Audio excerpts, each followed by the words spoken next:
అత్త నీ చిన్న కోడలు చేయబట్టి నేను ఉండుమంట వసావుమంట నాకు అర్థం కాదు. ఏమైంది ఏమైంది ఏమైందేమది మొత్తం ఉన్న పని మొత్తం ఇంట్లో నేనే చేస్తున్నా అవి ఇవన్నీ చేస్తుందా? గిట్ల కూడా చేస్తలేదు పని. చేస్తుంది కానీ మన బట్టలు క్యాచ్ చేసి బాసలు తోమే ఆడ చేస్తోంది, వారానికి ఒకసారి చేస్తోంది, 6 రోజులు వంటోంది. నాకు అర్థం కాదు. అంటే కట్నం ఎక్క తీసుకొచ్చిందని మంచిగా చూసుకుంటున్నావు, పని చెప్తావు అంటే నేను కట్నం తక్కువ తీసుకొచ్చినానే కదా. అట్లని కాదే, నాకు ఇద్దరు సమానమే. సమానం అంటున్నావు, ఉన్నది మొత్తం దానికి పెడుతున్నావు. నాకు అర్థం కాదు. మొన్న ఎట్లా నీ వడ్డానము బంగారము మొత్తం తీసుకొని పోయింది, మంచిగా లగ్గం పోయింది, చేసుకొని వచ్చింది, బంగారం వేసుకొని పోయింది. నీది అని తమ్ముని లగ్గం ఉన్నది అన్నది పోంగ ఇచ్చినావు వేసుకోమని. మరి నా తమ్ముని లగ్గం ఉన్నప్పుడు ఇయ్యలేవు, నా అన్న లగ్గం ఉన్నప్పుడు ఇయ్యలేవు.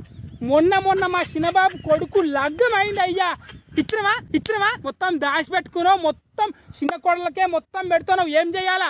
ఉండుమానవా సాగుమానవా?